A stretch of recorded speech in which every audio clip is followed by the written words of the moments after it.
നിഷാന പുറത്തേക്ക് ഈ വീക്കെൻഡിൽ ഡബിൾ എവിഷൻ ആണോ അതോ നിഷാന മാത്രമാണോ? നമുക്ക് നോക്കാം.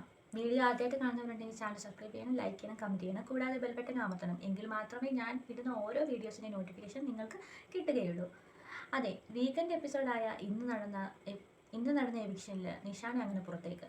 ഇനി നാളെയും എവിക്ഷൻ ഉണ്ടാവുമോ, ഡബിൾ എവിക്ഷൻ ആണോ, സുരേഷും പോകുമോ എന്നൊന്നും നമുക്കറിയില്ല. വോട്ടിംഗ് ലിസ്റ്റിൽ എന്തായാലും ഏറ്റവും താഴെയായിരുന്നു നിഷാന. അതുകൊണ്ട് തന്നെ ഒരു 90% ഉറപ്പുണ്ടായിരുന്നു നിഷാന പോകും എന്ന് തന്നെ. ഏതായാലും നിഷാന നല്ലൊരു പ്ലെയർ തന്നെയായിരുന്നു. കാരണം ഫസ്റ്റിലെ വീക്കിൽ വന്ന് കയറിയ ഒരു ഇതിൽ ഉണ്ടായിരുന്ന ഒരു ഡൗട്ടോ കാര്യങ്ങളോ ഒക്കെ ആയിരുന്നു നിഷാനയ്ക്ക് ഉണ്ടായിരുന്നത്.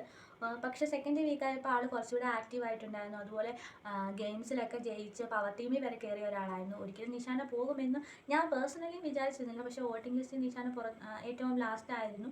അതുകൊണ്ട് തന്നെ 100% ചിലപ്പം വരാൻ ചാൻസ് കൂടുതലും നിഷാനയ്ക്കാണ്.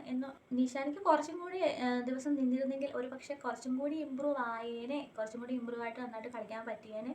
ഒരു നെഗറ്റീവ് എന്ന് പറയുന്നത് നിഷാനയ്ക്കുണ്ട്. എന്നാൽ നിഷാന ഒരുപാട് അഡ്ജസ്റ്റബിൾ ആണ്. ഒരിക്കലും അഭിപ്രായങ്ങൾ തുറന്നു പറയുന്നത് നമ്മൾ കാണുന്നില്ല. ഒരു ഇഷ്യൂ നടക്കുമ്പം ആ ഒരു കോൺട്രവേഴ്സിയിൽ നിന്ന് മാറാനാണ് നിഷാന ശ്രമിക്കുന്നത്. ഒരിക്കലും അതിലേക്ക് ഇൻവോൾവ് ആവാൻ ഒട്ടും ശ്രമിക്കുന്നില്ല. അതൊരു പോരായ്മയാണ്. കാരണം നമ്മൾ അഡ്ജസ്റ്റ് ചെയ്ത് പോകാനാണെങ്കിൽ അത് അങ്ങനെ ഒരു ഗെയിം അല്ലല്ലോ. ആ ഒരു ഗെയിം ഷോയുടെ ആ രീതിക്കനുസരിച്ച് നിഷാന എന്ന് പറയുന്ന ഒരു കണ്ടസ്റ്റൻറ്റ് അതിന് യോജിച്ച ആളല്ല. അതുകൊണ്ടായിരിക്കാം നിഷാന എവിക്റ്റ് ആയിരിക്കുന്നത്. എന്തായാലും നാളെ എവിക്ഷൻ ഉണ്ടാവുമോ, എന്തായിരിക്കും ഇനിയുള്ള വിശേഷങ്ങൾ എന്നൊക്കെയായിട്ട് ഞാൻ ഇനി വരുന്നതായിരിക്കും. അതുവരെ ബൈ.